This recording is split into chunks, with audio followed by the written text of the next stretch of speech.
So good afternoon all.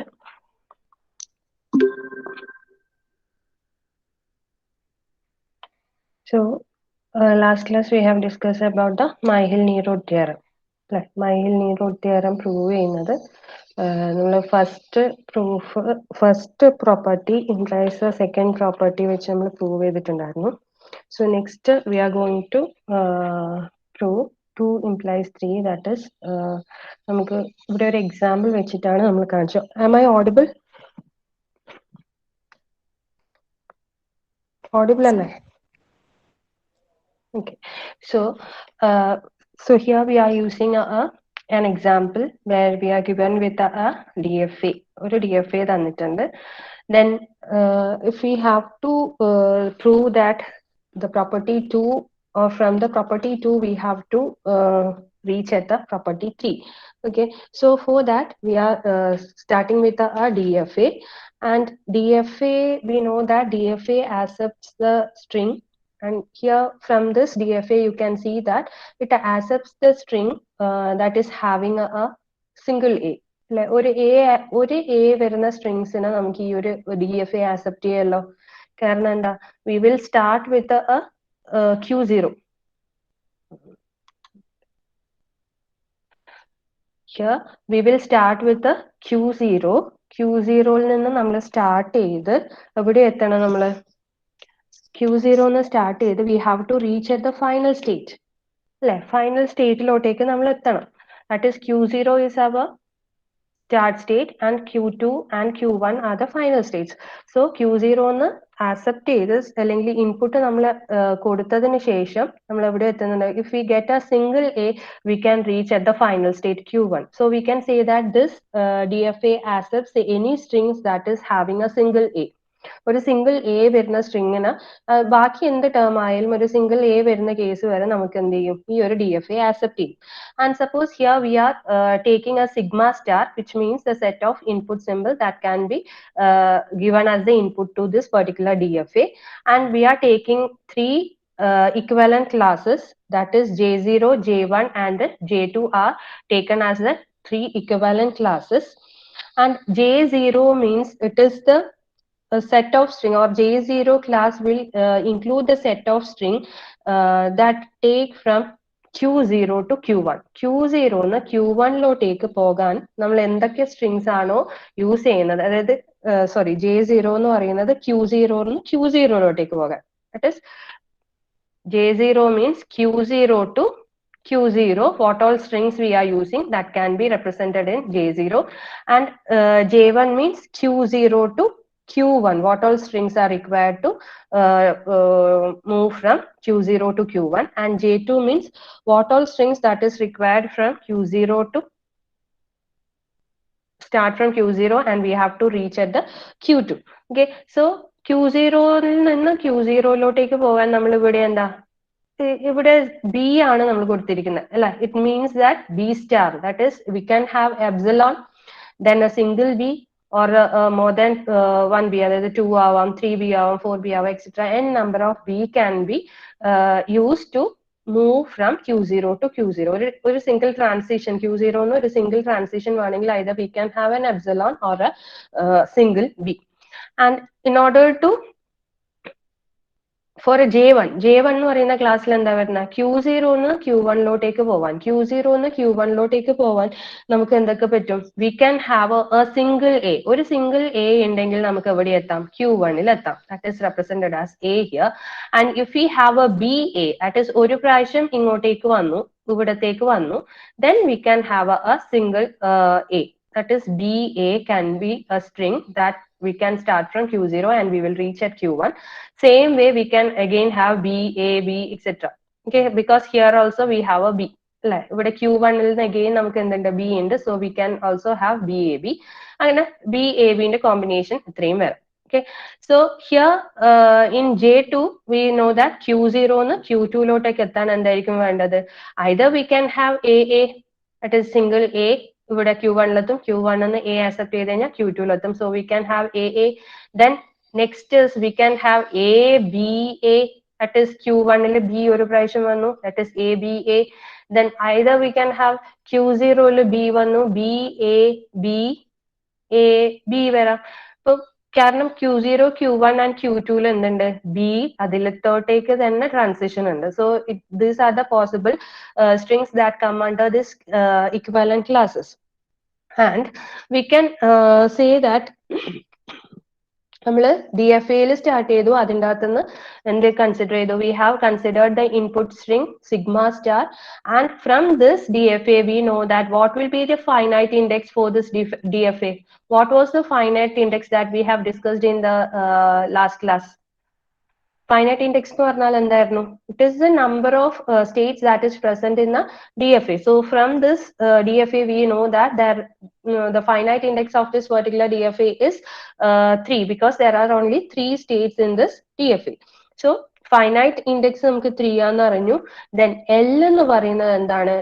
We have said that in the MNT or Myhill Nerode theorem, we have said that L is a subset of a particular relation, and from, or L is a subset of a sigma star, and from this L can be the union of some of the equivalent classes.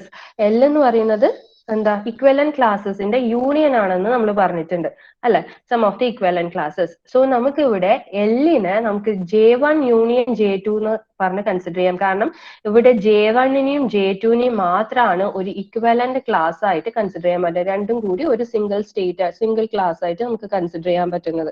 കാരണം if we are using or we have said that it must be right invariant ആണെന്ന് കൂടി പറഞ്ഞിട്ടുണ്ട്. Right invariant എന്ന് പറഞ്ഞാൽ എന്തായിരുന്നു?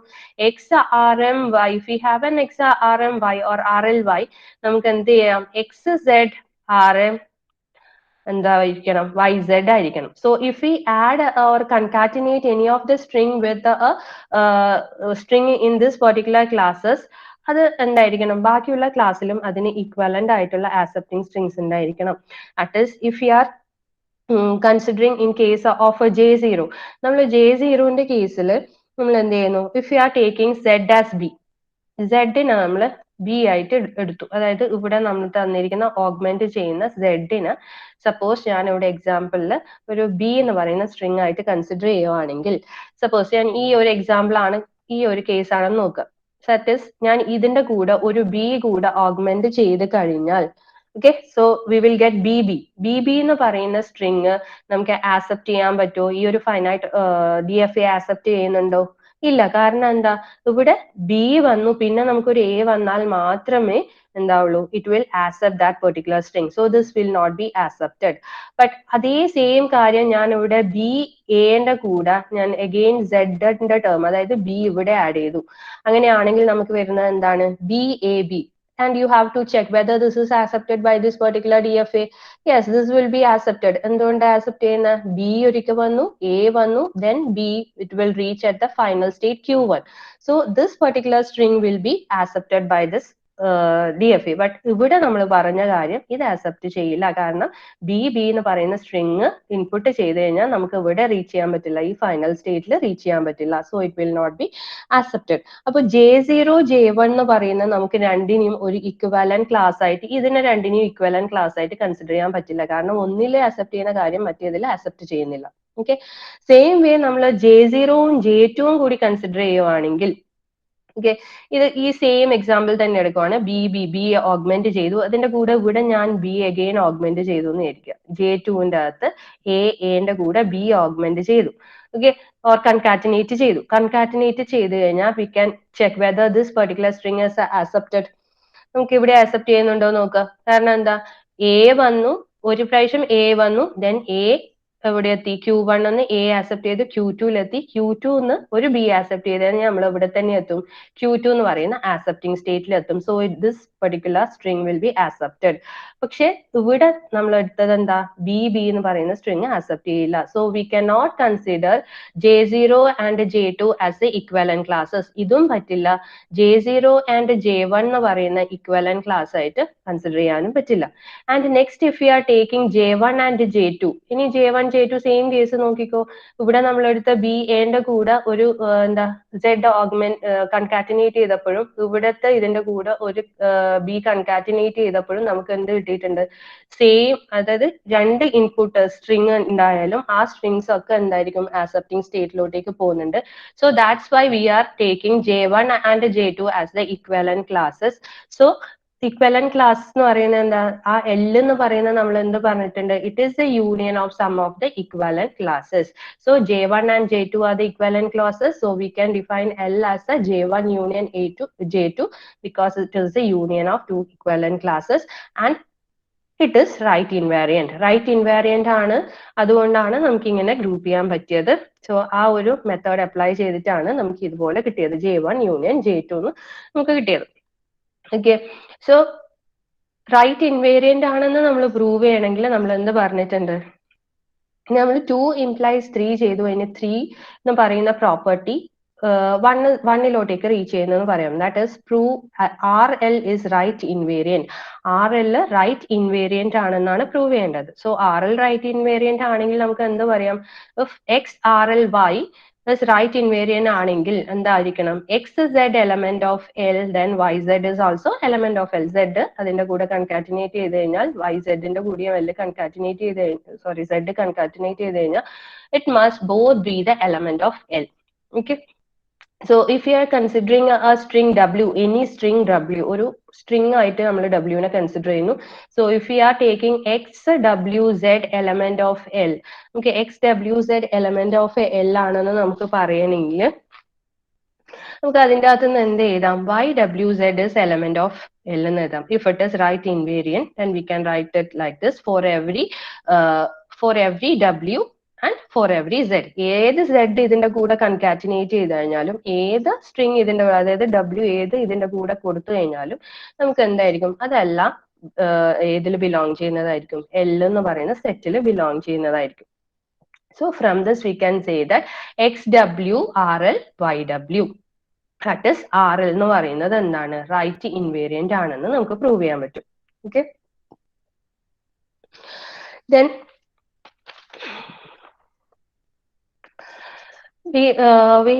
here we define a DFA.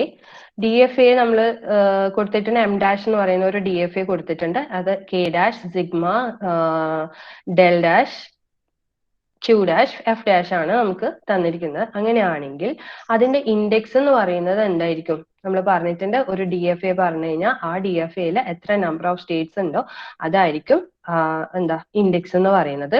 So for each equivalent class of RL we have a state in K dash and K dash എന്ന് പറയുന്നത് എന്തായിരിക്കും, index of RL ആയിരിക്കും. K dash ഇവിടെ മെൻഷൻ ചെയ്തത് എത്രയായിരിക്കും, നമ്പർ ഓഫ് സ്റ്റേറ്റ്സ് എന്ന് പറയുന്നത് it is the index of RL. That means എത്ര നമ്പർ ഓഫ് സ്റ്റേറ്റ്സ് എക്സിസ്റ്റ് ചെയ്യുന്നുണ്ട്. Okay, so if x element of sigma dash, x നമ്മൾ എന്താ സിഗ്മ ഡാഷിലുള്ള ഒരു ഇൻപുട്ട് ഒരു എലമെന്റ് ആയിട്ട് x നമ്മൾ കൺസിഡർ ചെയ്യുകയാണെങ്കിൽ ഇക്വലന്റ് ക്ലാസ് ഓഫ് RL എന്ന് പറയുന്നത് നമ്മൾ ഡിനോട്ട് ചെയ്യുന്നത് ഇതുപോലെ ആയിരിക്കും. സ്ക്വയർ ബ്രാക്കറ്റിൽ x ഇട്ട് കഴിഞ്ഞാൽ അതിന്റെ മീനിങ് ഇക്വലന്റ് ക്ലാസ് എന്നാണ് ഡിനോട്ട് ചെയ്യുന്നത്. Okay, so if we are taking Q0 dash equal to square bracket epsilon means it can also have the empty string. Empty ഇത് മീൻ ചെയ്യുന്ന എന്താ, എപ്സിലോൺ സ്ക്വയർ ബ്രാക്കറ്റ് കൊടുത്തു കഴിഞ്ഞാൽ അതിന്റെ meaning empty string belongs to one of the equivalent classes, that is the initial state. ഇത് suppose നമ്മൾ Q0 എന്ന് പറയുന്നത് ഇനീഷ്യൽ സ്റ്റേറ്റ് ആണ് നമ്മൾ കൺസിഡർ ചെയ്യുന്നത് അല്ലെ. സോ Q0 എന്ന് പറയുന്ന ഇനീഷ്യൽ സ്റ്റേറ്റ് നമ്മൾ കൺസിഡർ ചെയ്യുകയാണെങ്കിൽ അവിടെ സ്ക്വയർ ബ്രാക്കറ്റിൽ epsilon equal to square bracket epsilon means എന്താ ഉദ്ദേശിക്കുന്നത്, എംപ്റ്റി സ്ട്രിങ് കൂടെ എക്സിസ്റ്റ് ചെയ്യുന്നു. ഓക്കെ, അത് ഇനീഷ്യൽ സ്റ്റേറ്റിൽ എക്സിസ്റ്റ് ചെയ്യുന്നു. ഓക്കെ, സോ നമുക്ക് അങ്ങനെയാണെങ്കിൽ നമുക്ക് എന്ത് പറയാം, ഈ ട്രാൻസിഷൻ DFAയിൽ ട്രാൻസിഷൻ പറയുന്നത് എങ്ങനെയായിരിക്കും, ഒരു ഇക്വലന്റ് സ്റ്റേറ്റ് എന്ന് അല്ലെങ്കിൽ ഒരു ഇക്വലന്റ് ക്ലാസ് എന്ന് A ആക്സെപ്റ്റ് ചെയ്ത് കഴിഞ്ഞാൽ നമ്മൾ എന്തായിരിക്കും, ഒരു XA എന്ന് പറയുന്ന ഇക്വലന്റ് ക്ലാസ് നമുക്ക് ജനറേറ്റ് ചെയ്യാൻ പറ്റും. Okay, so this definition is consistent because RL is right invariant. ഇതൊക്കെ നമുക്ക് പറ്റുന്നത് എന്തുകൊണ്ടാണ്, ഈ RL right invariant ആണെന്ന് നമ്മൾ ഓൾറെഡി പ്രൂവ് ചെയ്ത് കഴിഞ്ഞു. So from this we can say that എന്താ x transition of XA equal to square bracket അതായത് ഇക്വലന്റ് ക്ലാസ് ഓഫ് XA എന്ന് പറഞ്ഞു കഴിഞ്ഞാൽ നമുക്ക് അതിൽ നിന്ന് എന്തും കൂടി കിട്ടും, transition of YA is equivalent class of YA എന്ന് പറയാം. ഓക്കെ, സോ ഇതിൽ നിന്നാണ് ഇതൊക്കെ നമ്മൾ പ്രൂവ് ചെയ്യുന്നത് ഏത് വെച്ചിട്ടാണ്? റൈറ്റ് ഇൻവേരിയന്റ് ആണെന്നുള്ള പ്രോപ്പർട്ടി ഉള്ളത് കൊണ്ടാണ് ഇത്രയും നമുക്ക് ചെയ്യാൻ പറ്റുന്നത്. ഓക്കെ, സോ ഇത് നമ്മൾ നേരത്തെ പറഞ്ഞ കാര്യമാണ്. ഫോർ J1 ആൻഡ് J2 ആണ് നമ്മൾ 2 ഇക്വലന്റ് ക്ലാസ്സസ് ആയിട്ട് കൺസിഡർ ചെയ്യുന്നത്. സോ L എന്ന് പറയുന്നത് നമ്മൾ എന്തായിട്ട് പറഞ്ഞു? It is J1 union J2. So നമുക്ക് ഈ മുന്നേ തന്നിരിക്കുന്ന ട്രാൻസിഷൻ ഡയഗ്രാം എന്തായി മാറി? മിനിമൈസ്ഡ് ആയി മാറി. That is we can what J1 J2 എന്ന് പറയുന്ന രണ്ട് ഇക്വലന്റ് ക്ലാസ്സിനെ നമ്മൾ രണ്ട് ക്ലാസ്സസ്, അതായത് രണ്ട് സ്റ്റേറ്റിനെ നമ്മൾ ഇക്വലന്റ് ക്ലാസ് ആയി കൺസിഡർ ചെയ്ത് കഴിഞ്ഞാൽ ആ സ്റ്റേറ്റ്സ് എന്തായി? റെഡ്യൂസ്ഡ് ആയി ഒരു സിംഗിൾ സ്റ്റേറ്റ് ആയി മാറി. ദാറ്റ് ഈസ് ഇവിടെ J0 J1 J2 ആണ് നമ്മൾ കൺസിഡർ ചെയ്തത്. സോ ഫസ്റ്റ് സ്റ്റേറ്റിന്റെ J0 കാണിച്ചു. അതിൽ നിന്ന് നമുക്ക് എന്തറിയാം? ബി ആക്സെപ്റ്റ് ചെയ്തിരുന്നുണ്ട്, സെയിം സ്റ്റേറ്റിലോട്ടേക്ക് തന്നെ പോകുന്നുണ്ട്. എ ആക്സെപ്റ്റ് ചെയ്ത് കഴിഞ്ഞാൽ നമുക്ക് പോകുന്നതൊക്കെ എവിടെയാണ്? J1 union J2. In same way J1ലും J2ലും, അതായത് Q1 ആൻഡ് Q2, ഇവിടെയുള്ള Q1 ആൻഡ് Q2ല് ഇവിടെ Q1ല് ഒരു ബി സെയിം സ്റ്റേറ്റിലോട്ടേക്ക് തന്നെ പോകുന്നുണ്ട്. ഇവിടെയും Q2ല് ബി സെയിം സ്റ്റേറ്റ് പോകുന്നുണ്ട്. Q1 എന്ന് എ അക്സെപ്റ്റ് ചെയ്താലും Q2ലാണ്, Q2 എന്ന് എ അക്സെപ്റ്റ് ചെയ്താലും Q1ലാണ്. സോ ഇവിടെ ഈ ഒരു പെർട്ടിക്കുലർ സ്റ്റേറ്റിനെ നമുക്ക് ഈ രണ്ട് സ്റ്റേറ്റിനെയും കൂടി കമ്പൈൻ ചെയ്തിട്ടാണ് നമ്മൾ എന്ത് കൊടുത്തത്? J1 യൂണിയൻ J2 എന്ന് നമ്മൾ കൊടുത്തത്. അതിൽ നിന്ന് തന്നെ എയും വരും, അതിൽ നിന്ന് തന്നെ ബിയും വരും. ഓക്കെ, അതായത് സ്റ്റാർട്ടിംഗ് സ്റ്റേറ്റ് J0 കൊടുത്തു. J0യിൽ നിന്ന് ഇവിടെ എന്താണ്? ഒരു ബി ഉണ്ട്, അതുകൊണ്ട് J0യിൽ നിന്ന് J0ലോട്ടേക്ക് തന്നെ ഒരു ബി ട്രാൻസിഷൻ വന്നു. പിന്നെ J0യിൽ നിന്ന് എ ആക്സെപ്റ്റ് ചെയ്ത് കഴിഞ്ഞാൽ ഇവിടെ പോവും Q1ലോട്ടേക്കാണ് നമ്മൾ ട്രാൻസിഷൻ നടക്കുന്നത്. ബട്ട് മിനിമൈസ് ചെയ്തപ്പോൾ അത് J1 യൂണിയൻ J2ലോട്ടേക്ക് പോയി. സോ ഇവിടെ എ കിട്ടി. ഇതാണ് നമ്മളെ ഫൈനൽ സ്റ്റേറ്റ് എന്ന് പറയുന്നത്. ഏതാണ്? J1 യൂണിയൻ J2 ആണ്. So we got the minimised DFA. ഇതാണ് നമ്മളെ മിനിമൈസ്ഡ് DFA ഇതുപോലെ വന്നത്. ഇത് തന്നെയാണ് നമ്മൾ ക്ലാസ്സിൽ DFA മിനിമൈസേഷൻ ചെയ്തപ്പോഴും ആ ടേബിൾ ഫില്ലിംഗ് മെത്തേഡ് യൂസ് ചെയ്തപ്പോഴും നമുക്ക് ഈ ഒരു മെത്തേഡിലാണ് മിനിമൈസ്ഡ് DFA വരിക. But here in this problem we are using a Myhill-Nerode theorem. അല്ലെങ്കിൽ Myhill-Nerode theorem പ്രൂവ് ചെയ്യുന്നതാണ് നമ്മളിപ്പോൾ പറഞ്ഞത്. അപ്പൊ ഇതുവഴി നമുക്ക് എന്ത് ചെയ്യാൻ പറ്റും? Myhill-Nerode theorem പ്രൂവ് ചെയ്യാൻ പറ്റും. Okay, so in last class I have said that Myhill-Nerode theorem is mainly used for two things. What are the main application of a Myhill-Nerode theorem? എന്തൊക്കെയായിരുന്നു Myhill-Nerode theorem യൂസ് ചെയ്യുന്ന? Why we are using Myhill-Nerode theorem? Shabin?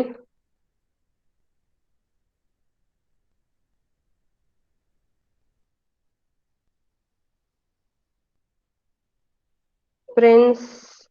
Rishikesh? Vishnu?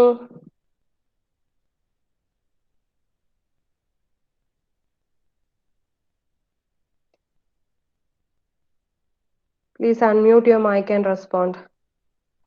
Vaishnavi, what was the need of a Myhill-Nerode theorem? What was the main application of a Myhill-Nerode? Mainly we have used it for two purposes. What was they? First one is we have used it to minimize a given DFA. or നമുക്ക് automata തന്നു കഴിഞ്ഞാൽ ആ ഓട്ടോമാറ്റനെ നമുക്ക് എന്ത് ചെയ്യാം? Minimise ചെയ്യാൻ use ചെയ്യാം.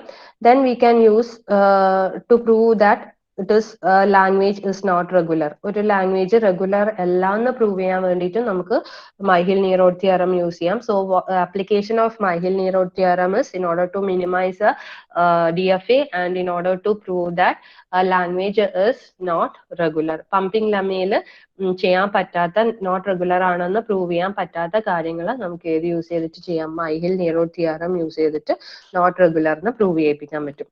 Okay, so is it clear?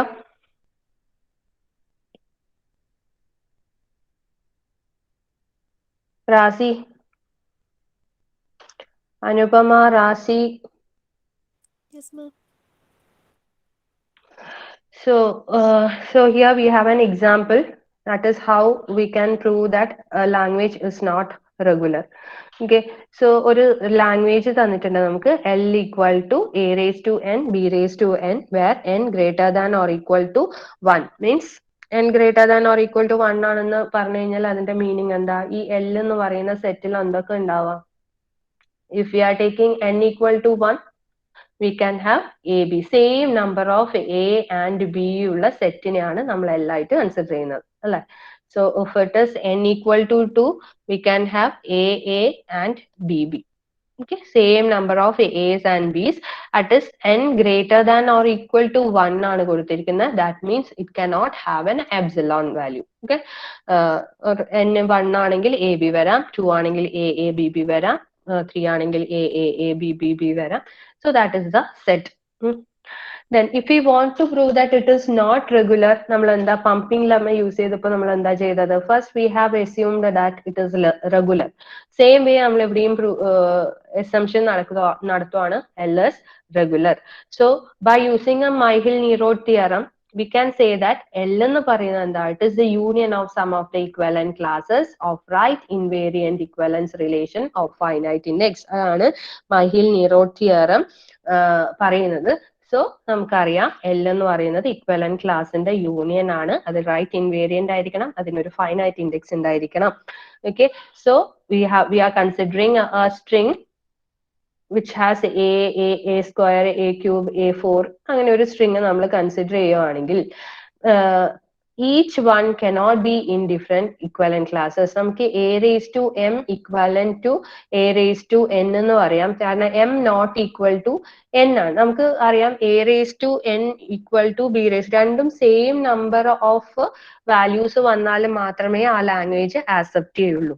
So if it is right invariant ആയതുകൊണ്ട് നമുക്ക് എന്ത് പറയാം? a raised to m b raised to n ആണ്. a raised to m b raised to b raised to m is equivalent to a raised to n b raised to m എന്ന് പറയാം. That is നമ്മൾ ഇവിടെ എന്ത് ചെയ്യുന്നുണ്ട്? a raised to m is equivalent to a raised to n എന്ന് പറഞ്ഞാൽ if it is right invariant, we are concatenating a particular string b raised to m. ഇതിന്റെ കൂടെ b raised to m ഇട്ടു, ഇതിന്റെ കൂടെ b raised to m ഇട്ടു. Okay, then ഇതിൽ നിന്ന് നമുക്ക് എന്ത് പറയാം? a raised to m b raised to m is equivalent to a raised to n b raised to m. From this we got a raised to m b raised to m is an element of L. That is because of right invariance. So L should contain the whole equivalent class, that is a raised to m b raised to m element of L where n not equal to m. നമുക്ക് എന്താ ഈ ഒരു condition satisfy ആവില്ല. നമ്മൾ ഈ language പറഞ്ഞിരിക്കുന്നത് എന്താ? Same number of a's and b's ആണ് അല്ലെ. A raise to n b raise to n ആണ്. അപ്പോൾ നമുക്ക് വരേണ്ടത് ബോത്ത് നമ്പർ ഓഫ് എസും നമ്പർ ഓഫ് ബീസും ഈക്വൽ ആയിരിക്കണം. ബട്ട് ഹിയർ നമ്മൾ ലാസ്റ്റ് എവിടെയാണ് എത്തിയത്? A raise to m b raise to m is an element of L എന്ന് എത്തിയപ്പോഴാണ് നമുക്ക് എന്ത് കിട്ടിയത്? ഇറ്റ് ഇസ് എ കോൺട്രഡിക്ഷൻ എന്ന് കിട്ടിയത്. കാരണം ഈ ഒരു പെർട്ടിക്കുലർ ലാംഗ്വേജിൽ അത് ആക്സെപ്റ്റ് ചെയ്യില്ല. സോ നമുക്ക് എന്ത് പറയാം? എൽ ഇസ് നോട്ട് റെഗുലർ എന്ന് പറയാം. ഇതുപോലെ നമ്മൾ പമ്പിംഗ് ലെമ്മ യൂസ് ചെയ്തിട്ട് ഡിഫറെന്റ് കണ്ടീഷൻസ് അപ്ലൈ ചെയ്ത് നോക്കിയിട്ട് അത് ആ പെർട്ടിക്കുലർ ലാംഗ്വേജ് റെഗുലർ ആണോ അല്ലയോ എന്ന് പറഞ്ഞിട്ടുണ്ട്. സെയിം വേ നമുക്ക് എന്ത് ചെയ്യാം? Myhill-Nerode theorem യൂസ് ചെയ്തിട്ടും whether we can say that whether the language is not regular എന്ന് നമുക്ക് പ്രൂവ് ചെയ്യാൻ പറ്റും. Okay, so next is Myhill-Nerode relation. So നമ്മളിപ്പോ പറഞ്ഞ കാര്യങ്ങൾ തന്നെയാണ്. സോ റിലേഷനിൽ നമ്മൾ വരുന്നത് റൈറ്റ് ഇൻവേരിയൻസ് ഒക്കെ, റൈറ്റ് ഇൻവേരിയൻസ് റിഫൈൻമെന്റ് ഒക്കെ തന്നെയാണ്. സോ ജസ്റ്റ് റിലേഷൻ എന്താന്നുള്ളത് മാത്രം പറയാം. Let R is a subset of sigma star be a regular set and we have a DFA M. M എന്ന് പറയുന്ന ഒരു DFA എക്സിസ്റ്റ് ചെയ്യുന്നുണ്ട് for with no inaccessible state. നമ്മൾ DFA minimization ചെയ്യുമ്പോഴും നമ്മൾ പറഞ്ഞിട്ടുണ്ട് first of all we have to identify the inaccessible state or unreachable state and we have to remove that unreachable state. After that only we will try to minimize that DFA അല്ലെ. നമ്മൾ DFA minimization ചെയ്യുന്ന ടൈമിൽ തന്നെ പറഞ്ഞിട്ടുണ്ട് എന്താ? ആദ്യം തന്നെ inaccessible ആയിട്ടുള്ള സ്റ്റേറ്റ് ഉണ്ടോ എന്ന് നോക്കണം. സ്റ്റേറ്റ് ഉണ്ടെങ്കിൽ അതിനെ റിമൂവ് ചെയ്തിട്ട് വേണം നമ്മൾ എന്ത് ചെയ്യാൻ വേണ്ടിയിട്ട് DFA മിനിമൈസേഷൻ ചെയ്യാൻ വേണ്ടിയിട്ട്. നമ്മളിവിടെ ആദ്യം കൺസിഡർ ചെയ്യുന്നത് എന്താ, M is a DFA where which consists of no inaccessible state. Inaccessible state ഇല്ല എന്നുള്ള രീതിയിലാണ് നമ്മൾ കൺസിഡർ ചെയ്യുന്നത്. So the automaton M induces an equivalent relation. നമുക്ക് ഒരു equivalent relation ഉണ്ടെന്ന് നമുക്ക് പറയാം. That is equivalent relation നമ്മൾ ഇതുപോലെ represent ചെയ്യും. M എന്ന് പറയുന്നത് ഇവിടെ കാണിക്കുന്നത് DFA, നമ്മൾ ഏതാണോ DFA യൂസ് ചെയ്യുന്നത് ആ DFA നെയാണ് M എന്ന് പറഞ്ഞ് represent ചെയ്യുന്നത്. And we are defining it on a sigma star, that is a set of inputs. Then we can say that X is an equivalent relation to Y. X ഒരു equivalent relation ആണെന്ന് നമുക്ക് പറയണമെങ്കിൽ അവിടെ നമുക്ക് എന്താ അറിയാം, Q0X എന്ന് ചെയ്ത് കഴിഞ്ഞാൽ നമുക്ക് ഏത് സ്റ്റേറ്റിലാണോ പോകുന്നത് അതുപോലെ തന്നെ ആയിരിക്കണം Q0ൽ നിന്ന് Y ആക്സെപ്റ്റ് ചെയ്താലും പോകേണ്ടത്. Okay, so from this we can say that equivalence relation, this is an equivalence relation, and in addition it also satisfies the following properties. ഈ equivalent relations എന്തൊക്കെ properties satisfy ചെയ്യണം, right invariant ആയിരിക്കണം. right invariant നമ്മൾ കുറേ പ്രാവശ്യം പറഞ്ഞു. X equivalent to Y ആണെന്ന് പറയണമെങ്കിൽ അതിന്റെ കൂടെ എന്തെങ്കിലും ഒരു ടേം കൺകാറ്റനേറ്റ് ചെയ്ത് കഴിഞ്ഞാൽ നമുക്ക് കിട്ടുന്നത് എന്തായിരിക്കും, സെയിം റിലേഷൻ ഹോൾഡ് ചെയ്യുന്നതാണ്. സോ ഇതൊക്കെ നമ്മൾ ലാസ്റ്റ് മൈഹിൽ നിയറോഡ് തിയറം പ്രൂവ് ചെയ്യുമ്പോൾ പറഞ്ഞ കാര്യങ്ങൾ തന്നെയാണ്. And next is refinement. Refinement നമ്മൾ പറഞ്ഞിട്ടുണ്ട്. That is if we are considered two equivalence relation, അതിൻ്റെ അകത്തുനിന്ന് ഒരു റിലേഷനിൽ മറ്റേത് കണ്ടെയ്ൻ ചെയ്യുന്നെന്ന് പറഞ്ഞു കഴിഞ്ഞാൽ that is known as the refinement. So എക്സും വൈയും സിഗ്മ സ്റ്റാറിലെ എലമെന്റ് ആണ് നമ്മൾ കൺസിഡർ ചെയ്തു. So x is an equivalent, x is related to y നമുക്ക് പറയണമെങ്കിൽ എന്തായിരിക്കും, x is an element of R, ഈ റിഫൈൻമെന്റിൽ എക്സിസ്റ്റ് ചെയ്യണം, implies y is an element of R. Okay, നമുക്ക് ഇതെന്തുകൊണ്ട് പറയാം, നമുക്ക് ഈ ഒരു ട്രാൻസിഷൻ, അതായത് Z0 ന്ന് X ആക്സെപ്റ്റ് ചെയ്ത് കഴിഞ്ഞാൽ പോകുന്നതും Z0 ന്ന് Y ആക്സെപ്റ്റ് ചെയ്ത് കഴിഞ്ഞാൽ പോകുന്നതും സെയിം സ്റ്റേറ്റിലായിരുന്നു. സോ ഫ്രം ദിസ് ഈ റിഫൈൻമെന്റ് അല്ലെങ്കിൽ റിഫൈൻസ് എന്നുള്ള പ്രോപ്പർട്ടീസ് കൂടി ഹോൾഡ് ചെയ്യും. ദെൻ ഫൈനൈറ്റ് ഇൻഡെക്സ് പറഞ്ഞിട്ടുണ്ട്. ഫൈനൈറ്റ് ഇൻഡെക്സ് എന്ന് പറഞ്ഞു കഴിഞ്ഞാൽ എത്ര നമ്പർ ഓഫ് സ്റ്റേറ്റ്സ് ആണ് ആ ഒരു റിലേഷനിൽ എക്സിസ്റ്റ് ചെയ്യുന്നത്, or number of equivalent class. നമ്മൾ ഇക്വലൻസ് മിനിമൈസേഷൻ ചെയ്തതിന് ശേഷമാണെങ്കിൽ നമുക്ക് പറയാം എന്താ, നമ്പർ ഓഫ് ഇക്വലന്റ് ക്ലാസ്സസ് അതിൻ്റെ അതുണ്ടാവും. നേരത്തെ നമ്മൾ J0 then J1 and J2 നമ്മൾ ഒരു ഇക്വലന്റ് ക്ലാസ് ആയിട്ട് കൺസിഡർ ചെയ്തു. J0 എന്ന് പറയുന്ന ഒരു വേറൊരു ക്ലാസ് ആണ്. So here we have got 2 classes. So അതിൽ നിന്ന് നമുക്ക് എന്താ പറയാ, ഫൈനൈറ്റ് ഇൻഡെക്സ് എന്ന് പറയുന്നത് അതിന് എന്തായിരിക്കും, 2 ആണെന്ന് പറയാൻ പറ്റും. So these are the properties or these are the Myhill Nerode relations. Clear? ഇതില് മൈഹിൽ നിയറോഡ് തിയറം ഇമ്പോർട്ടന്റ് ആണ്, ക്വസ്റ്റ്യൻ വരാം. അതില് നമ്മൾ പറയുന്ന കാര്യങ്ങൾ സെയിം തന്നെ ആയിരിക്കണം.